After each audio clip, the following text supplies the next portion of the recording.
నమస్కారం కృష్ణారావు గారు. నమస్కారం. ఐవీఆర్ టాక్స్కి పునఃస్వాగతం.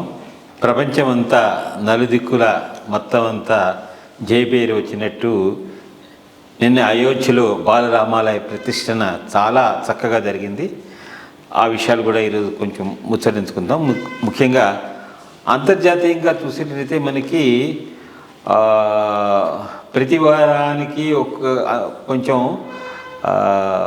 భయానక వాతావరణాలు కనబడుతున్నాయి. ముందరగా ముఖ్యంగా మనం చూసుకుంటే రష్యా యుక్రెయిన్ వేరు, తర్వాత ఇరాన్ ఇరాక్ వారు, తర్వాత మళ్ళీ మనకేమో సిఎస్ కెనాల్ దగ్గర వచ్చినది, తర్వాత గత 15 రోజులుగా ఇరాన్ పాకిస్తాన్ మధ్య ఉండేటువంటి ఘర్షణ వాతావరణం, ఇవన్నీ చూస్తే అంతర్జాతీయంగా ఈ ముస్లిం కంట్రీస్కిను మెయిన్ దీని కింద ఉండి మిగిలిన వాటికి మధ్య విభేదాలు తలెత్తి కొంచెం అనిశ్చిత పరిస్థితులు ఏర్పడుతున్నాయి.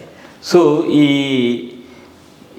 ఇరాన్ పాకిస్తాన్ మధ్య వీళ్ళు టెర్రరిస్ట్ హైట్స్ని పాకిస్తాన్లో అటాక్ చేయడం, వాళ్ళు మళ్ళీ అలాంగ్ ది బోర్డర్ ఉండే వాళ్ళని అందరినీ చేయడము, తర్వాత ముస్లిమ్స్లో ఉండేటువంటి సున్నీ వాళ్ళు విత్ ఇన్ ది కంట్రీస్ కూడా అటాక్ చేసుకోవడం వలన 100 మంది దాకా వ్యక్తులు కూడా మరణించడం జరిగింది.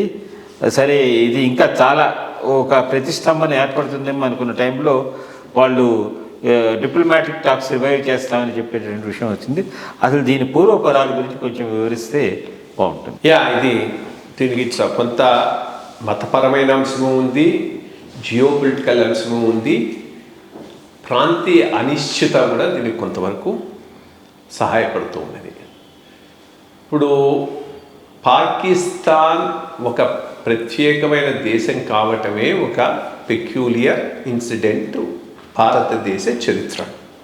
ఎవరు అనుకోలేదు. సరే, చిన్న దాన్ని పైలట్ చేశాడు. ఆ రోజు జరిగినటువంటి మారణకాండ మీద ఏదో ఒకటి విడిపోతేనే మంచిదని విడగొట్టినప్పుడు పాకిస్తాన్ అనేటటువంటి దేశంలో 4 ప్రధానమైన ఐడెంటిటీస్, ఇన్ఫ్యాక్ట్ 5 ఐడెంటిటీస్ ఉండేవి. ఆ పైన కోర్స్ ఐడెంటిటీ పక్కకి వెళ్ళిపోయిందని కూడా అదే Bangladesh, Bengali identities Pakistan. But west పాకిస్తాన్లోనే అట్లీస్ట్ ఈస్ట్ పాకిస్తాన్ వరకు, ఆ బంగ్లాదేశ్ వరకు ఒక బెంగాలీ ముస్లిం ఐడెంటిటీ, ఒక ఓన్లీ వన్ ఐడెంటిటీ. కానీ వెస్టర్న్ పాకిస్తాన్లో 4 ఐడెంటిటీలు. ఒకటి స్ట్రాంగ్ పంజాబీ ఐడెంటిటీ ఒకటి ఉంది, సింధ్ ఐడెంటిటీ ఒకటి ఉంది, బెలూచిస్తాన్ ఒక identity, then Khyber Pakhtunkhwa which is Pakhtunistan identity.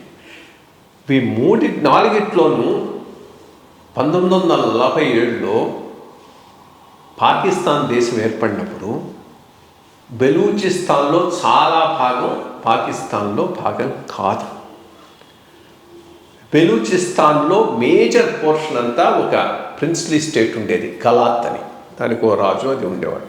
కొంత భాగం బెలూచిస్తాన్లో బ్రిటిష్ ఇండియా కింద ఉండేది, అది ఆటోమేటిక్గా పాకిస్తాన్లో భాగం అయిపోయింది. కలాత్ రాజు మాత్రం ఇండిపెండెన్స్ను అట్లాగే మెయింటైన్ చేసుకుని కంటిన్యూ కూడా అయినాడు. 1948 ఆల్మోస్ట్ ఆల్ 1 సంవత్సరం తర్వాత, మరి అప్పటికంటే ఒకటి ముస్లిం ఫీలింగ్ బాగా గట్టిగా ఏర్పడింది, దాంట్లో ఏమీ డౌట్ లేదు. అక్కడ జిన్నా టవరింగ్ పర్సనాలిటీ ఇస్లామిక్ లీడర్స్లో కొంత పర్సుయేట్ చేసి ఇది చేసి మొత్తం మీద దానిని కలుపుకున్నారు.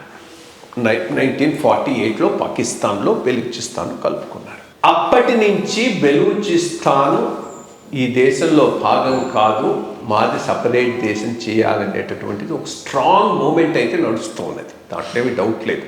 అదేమి చిన్న మూమెంట్ అయితే కాదు. అది బెలూచి నేషనల్ ఆర్మీ అని, అక్కడ చాలామంది ట్రైబల్ లీడర్స్ ఉన్నారు, వాళ్ళందరూ వెల్ ఎస్టాబ్లిష్డ్, బాగా మంచి పేరు వచ్చిన వాళ్ళు. మర్రి అని వాళ్ళ ఇన్షియల్స్, బలూచి అని వస్తూ ఉంటాయి. వాళ్ళు ఒక లీడరు గట్టిగా ముషారఫ్ టైంలో ముషారఫ్ను గట్టిగా ప్రతిఘటిస్తే ముషారఫ్ వాడిని లేపేశాడు. సో అది అక్కడ వాళ్ళకు చాలా స్ట్రాంగ్గా ఉంది. ఇది ఒక ఆస్పెక్ట్.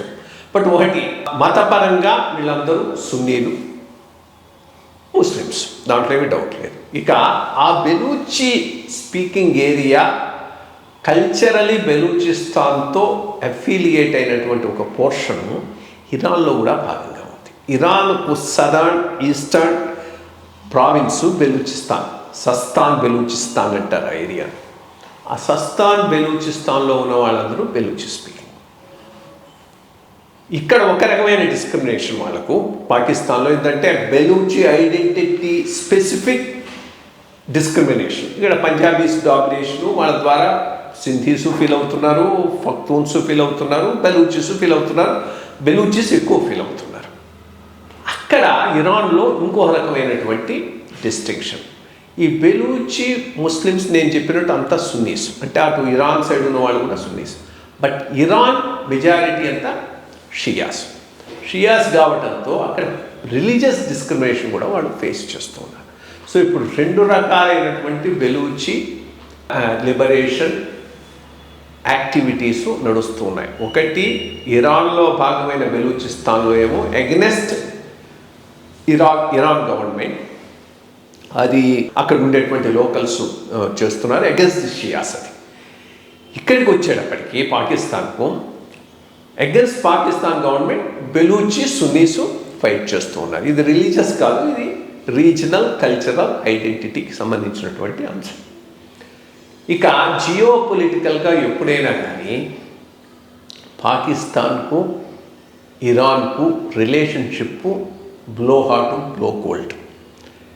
ఇన్ఫ్యాక్ట్ 1971 ఇండియా పాకిస్తాన్ యుద్ధం సమయంలో పాకిస్తాన్కు చాలా సహాయం షా ఆఫ్ ఇరాన్ చేశాడు.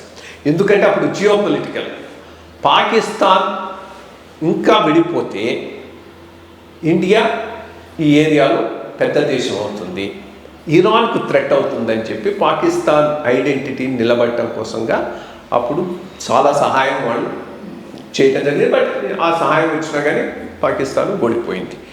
ఓడిపోయిన తర్వాత యాక్చువల్లీ ఆ టైంలో మిసెస్ గాంధీ ఇరాన్తో చాలా మంచి రిలేషన్షిప్ ఎస్టాబ్లిష్ చేసుకొని కుర్దేమ్ ప్రాజెక్ట్ ఒకటి,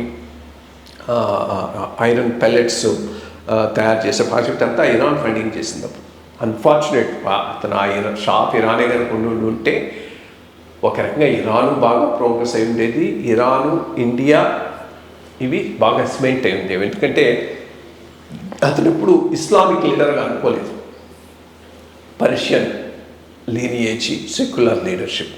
సరే అన్ఫార్చునేట్ అయిన తర్వాత ఈ ఖొమేనీలు రావటం అది ఒక డార్క్ ఏజ్లోకి వెళ్ళిపోయినట్టే. ఇప్పుడు ఏంది అక్కడ సైడు షియా రిజీము వీళ్ళని డిస్క్రిమినేట్ చేస్తూ ఉంది కాబట్టి ఆ బెలూచి ఎక్స్ట్రీమిస్ట్ అంతా పాకిస్తాన్లో వచ్చి షెల్టర్ తీసుకొని వాళ్ళ మీద ఫైట్ చేస్తున్నారు. ఇక్కడ వీళ్ళు పాకిస్తానీ వాళ్ళని డిస్క్రిమినేట్ చేస్తున్నారు కాబట్టి వీళ్ళకి ఎగ్నెస్ట్గా ఫైట్ చేసే వాళ్ళంతా అక్కడ షెల్టర్ తీసుకొని ఫైట్ చేస్తున్నారు. ఒకప్పుడు అయితే బంగ్లాదేశ్ లిబరేట్ అయిన తర్వాత బెలూచిస్తాన్ సపరేట్ కంట్రీ చేయటం కోసంగా కొంత ఇండియా కూడా ప్రయత్నం చేసింది. అప్పుడు ఆ ప్రయత్నం అప్పుడు మిసెస్ గాంధీ టైంలో అది కొనసాగి ఉంటే బాగుండి ఉండేది. బట్ ఆ పైన మనం డిఫెన్స్లో పెట్టాం. ఆ పైన జరిగిన పరిణామాలతో కాశ్మీర్ ఇక్కడ వాళ్ళు అప్పర్ హ్యాండ్ తీసుకున్నారు పాకిస్తాన్. సో ఇప్పుడు ఏం చేశారు మరి కారణాలు తెలియలేదు, అంత సడన్గా అన్ప్రొవోక్డ్గా వచ్చి చెప్పకుండా ఇక్కడ ఉన్నటువంటి స్థావరాల మీద ఇరాన్ దాడి చేయడం అనేది అన్యూజువల్. అది కొంతవరకు అంటే అన్ఎక్స్పెక్టెడ్ ఇనేవే.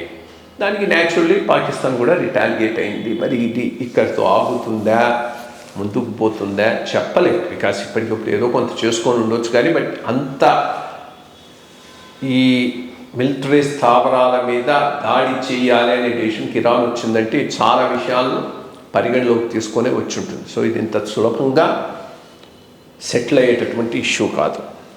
ఇక ఈ బెలూచి లిబరేషన్ ఆర్మీ యాక్టివిటీ అయితే చాలా స్ట్రాంగ్గా జరుగుతున్నది. ఇన్ఫ్యాక్ట్ ఈ మధ్య పాకిస్తానీ ప్రైమ్ మినిస్టర్ ఎవరో స్టూడెంట్ అడిగాడు, అక్కడ ఏదో యూనివర్సిటీకి వెళితే వాడు ఎవడో గట్టిగానే అడిగాడు, మనం ఇజ్రాయెల్ను తప్పుపడుతున్నాం కదా, మనం బెలూచిస్తాన్లో చేస్తున్నది ఏంటి, ఇది కాదు కదా. I mean prime minister himself says నువ్వెవరు, నీ పేరు ఇది నజాఫ్ అంటే ఆ నేమ్ బట్టి వాడిని ఐడెంటిఫై చేసేస్తున్నాడు. షియా మొహజీర్ ఇండియా నుంచి పోయిన వాడు అంటే అదే సెటిలర్స్. నీలాంటి వాడు కనుక పోయి ఉర్దూ స్పీకింగ్ అంటే you will become an immediate target in Balochistan. అంటే అంత తీవ్రంగా ఉన్నదనేది తెలుస్తుంది. సరే, అక్కడే బెలూచిస్తాన్లో ఇంపార్టెంట్ బోర్డర్ ఉంది, పోర్ట్, దాని పేరు ఏదో గడక్కడో ఏదో ఉంది పేరు. అది దాని నుంచి ఒక పెద్ద రోడ్ నెట్వర్క్ బిల్డప్ చేసి దానిని ఒక ఇంపార్టెంట్ స్థావరంగా తయారు చేసి వాళ్ళకు కావాల్సినవన్నీ అటు నుంచి తీసుకుపోవాలని చైనా ప్రయత్నం చేస్తుంది, అక్కడి నుంచి ఇచ్చేసి. బట్ ఈ బెలూచ్ లిబరేషన్ ఆర్మీ దాన్ని కూడా అపోజ్ చేస్తున్నారు. అపోజ్ చేయటమే కాదు, వాళ్ళని అటాక్ చేస్తున్నారు. సో అక్కడ పెద్ద సెషనిస్ట్ యాక్టివిటీ అయితే చాలా గట్టిగా, more so on this side of the border, ఎక్కడ విత్ ఇన్ పాకిస్తాన్ జరుగుతున్నది.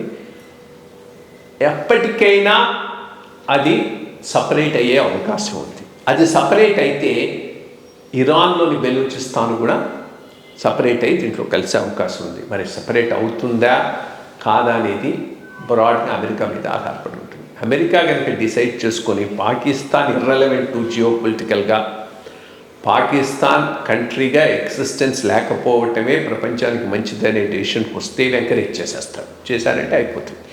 ఒక తడవ బెలూచి కంట్రీ కనుక సపరేట్గా పాకిస్తాన్ నుంచి విడిపడిందంటే ఆ సైడ్ బెలూచిస్తాన్ నుంచి జాయిన్ అవ్వడం it's only matter of time. అది మంచిది కూడా, ఒక రకంగా జియో పొలిటికల్గా ఇండియా లాంటి కంట్రీస్కి మంచిది. పాకిస్తాన్ ఎంత త్వరగా డిసింటెగ్రేట్ అయితే, ఎప్పటికప్పటికి అవుతుంది, దాంట్లో ఏం డౌట్ లేదు, ఎంత త్వరగా అయితే అంత మంచిది భారతదేశానికి. అది చూడాలి ఏమవుతుంది. దిస్ ఈజ్ బ్రాడ్గా ఇది దానికి సంబంధించిన బ్యాక్.